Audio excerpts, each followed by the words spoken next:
പത്തനംതിട്ട മലയാലപ്പുഴ പുതുക്കുളം വട്ടത്തറയിൽ കാട്ടാനക്കൂട്ടം ഇറങ്ങി 9 ആനകളാണ് എത്തിയത്. 2 ആനകൾ റബ്ബർ തോട്ടത്തിൽ തുടരുകയാണ്. ഷിജോ കുര്യൻ തയ്യാറാക്കിയ റിപ്പോർട്ട് കാണാം. പത്തനംതിട്ട മലയാലപ്പുഴ പുതുക്കുളം വട്ടത്തറയിലാണ് ജനവാസ മേഖലയിൽ കാട്ടാനക്കൂട്ടം ഇറങ്ങിയത്. ഇന്നലെ രാത്രിയോടുകൂടിയും പുലർച്ചെയുമായിട്ട് ഏതാണ്ട് 9 കാട്ടാനകൾ ജനവാസ മേഖലയിലൂടെ പോയി. അതിൻ്റെ ദൃശ്യങ്ങളടക്കം നാട്ടുകാർ പകർത്തുകയും ചെയ്തിട്ടുണ്ട്. ജനവാസ മേഖലയിലേക്ക് ഇറങ്ങിയ 9 കാട്ടാനകളിൽ 7 എണ്ണം മാത്രമാണ് തിരികെ ജനവാസ മേഖലയിൽ നിന്ന് മടങ്ങിയിട്ടുള്ളത്. മറ്റ് 2 കാട്ടാനകൾ ഇപ്പോഴും ഇവിടെ തന്നെയുള്ള റബ്ബർ തോട്ടത്തിൽ തുടരുന്നുണ്ട്. RRT സംഘമൊക്കെ ഇവിടെ എത്തി ആനയെ തുരത്താൻ വേണ്ടിയിട്ടുള്ള ഇടപെടലൊക്കെ നടത്തുന്നുണ്ട്. പക്ഷേ കഴിഞ്ഞ കുറേ നാളുകളായിട്ട് വലിയ തരത്തിൽ വന്യമൃഗശല്യം ഈ പ്രദേശങ്ങളിലുണ്ട്.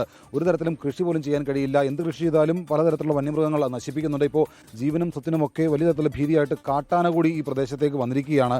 അപ്പോൾ ഈ വീട്ടിൽ സ്ത്രീകൾ മാത്രമാണ് ഇവിടെ കഴിയുന്നത്. അവർ പോലും വലിയ ആശങ്കയിലാണ്. ഇപ്പോൾ ഒരു തരത്തിലും ജീവിക്കാൻ കഴിയാത്ത സാഹചര്യമാണല്ലേ? ഒരു തരത്തിൽ ജീവിക്കാൻ പറ്റത്തില്ല. പേടിച്ചിട്ട് കിടന്നുറങ്ങണ്ട. രാവിലെ എഴുന്നേറ്റാൽ വെളിയിലോട്ട് ഇറങ്ങാൻ പറ്റത്തില്ല. ഭയം. ഒരു വണ്ടി വിളിച്ചെങ്കും അമ്മ വയ്യാതെ കിടക്കുക. എങ്ങോട്ടേലും ഒന്നും ഹോസ്പിറ്റലിൽ പോകാൻ പറ്റുന്നില്ല. അങ്ങനെ ആകെപ്പാടെ ഞങ്ങൾ ഭയങ്കരമായിട്ട് പേടിച്ച് കഴിയുക. ഒരു തരത്തിൽ പറ്റുന്നില്ല. ഇപ്പോൾ ഇവിടെ സ്ത്രീകൾ മാത്രമുള്ളൊരു വീടാണെന്ന് നേരത്തെ പറഞ്ഞിരുന്നു. അപ്പോൾ അപ്പുറത്തെ വീട്ടിലായാലും ഇപ്പോൾ ഈ ഒരു വീട്ടിൽ സ്ത്രീകൾ മാത്രമേ ഉള്ളൂ. അപ്പോൾ ഇവിടുന്ന് പുറത്തിറങ്ങി മേളിലേക്ക് പോകണമെങ്കിൽ ഏതാണ്ട് 500 മീറ്ററെങ്കിലും ഉണ്ട്. ഈ വഴിയിലൊക്കെയാണ് ഇപ്പോൾ വരുന്ന വഴിക്കൊക്കെ ആനപ്പിണ്ടമൊക്കെ കിടക്കുന്നത്. അപ്പോൾ എങ്ങനെ മുമ്പോട്ട് ജീവിക്കുമെന്ന് അറിയില്ലല്ലേ? അതെ എങ്ങനെയാണെന്ന് അറിയത്തില്ല. ഞങ്ങൾക്ക് കൃഷി ചെയ്ത് പോലും ജീവിക്കാനൊക്കത്തില്ല. പിന്നെ ഈ ആന സ്ഥിരമായിട്ട് ഇവിടെ വരുന്നുണ്ട്. കുറേ വാഴയൊക്കെ വെച്ചായിരുന്നു, അതെല്ലാം നശിപ്പിച്ച് കളഞ്ഞു. ഞങ്ങൾ പഞ്ചായത്തിൽ പരാതിയും പറഞ്ഞതാണ്. എന്നിട്ട് അവർ വരാൻ നോക്കാമെന്നൊക്കെ പറഞ്ഞു. പക്ഷേ വന്നിട്ടില്ല. എങ്ങനെ മുമ്പോട്ട് ജീവിക്കുമെന്ന് അറിയാത്തൊരു സാഹചര്യമുണ്ട്. പക്ഷേ അപ്പോഴും ഈ ആനകൾ ഇങ്ങനെ നിരന്തരം വന്നു പോയി കഴിഞ്ഞാൽ ഇവിടുന്ന് വീട് വിട്ട് എങ്ങോട്ട് പോകുമല്ലേ? വേറെ നമ്മുടെ ഉപജീവനമാർഗ്ഗം പോലും നഷ്ടപ്പെടുന്ന സാഹചര്യമാണ്. ഞാൻ ഉള്ളത് പറഞ്ഞാൽ സത്യമാണ്. നമുക്ക് അത് തന്നെ ഭയങ്കര ബുദ്ധിമുട്ടാണ്. എങ്ങനെ ഒരു ദിവസം കഴിഞ്ഞ് വിടുമെന്നുള്ള ഒരു ആശങ്കയിലായിപ്പോൾ ഈ അവസ്ഥയിൽ അങ്ങോട്ട് പോയാൽ. ഇപ്പോൾ പലതരത്തിലുള്ള കൃഷി ഈ പ്രദേശത്തുണ്ട്. നമുക്കിവിടെ വരുമ്പോൾ തന്നെ ഏറ്റവും ഭംഗിയുള്ള കുറേയധികം കൃഷികളൊക്കെ നമുക്ക് കാണാൻ കഴിയുന്നുണ്ട്. ഇപ്പോൾ മൊത്തത്തിലൊരു പച്ചപ്പൊക്കെയുള്ള പ്രദേശമാണ്.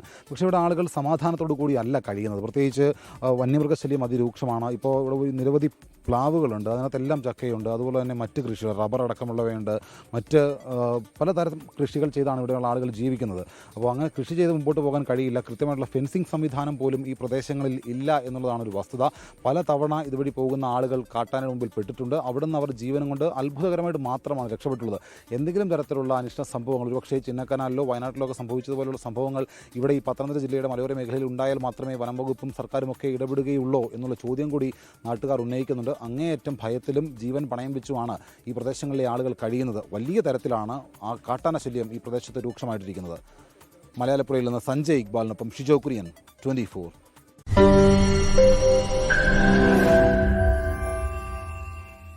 ലോകത്തെവിടെയായാലും ഏത് സമയത്തും 24 വാർത്തകളും ഓഗ്മെന്റഡ് റിയാലിറ്റി പാക്കേജുകളും എക്സ്പ്ലെയിനറുകളും വിശദമായി കാണാൻ ഞങ്ങളുടെ യൂട്യൂബ് ചാനൽ നിങ്ങൾക്ക് സബ്സ്ക്രൈബ് ചെയ്യാം.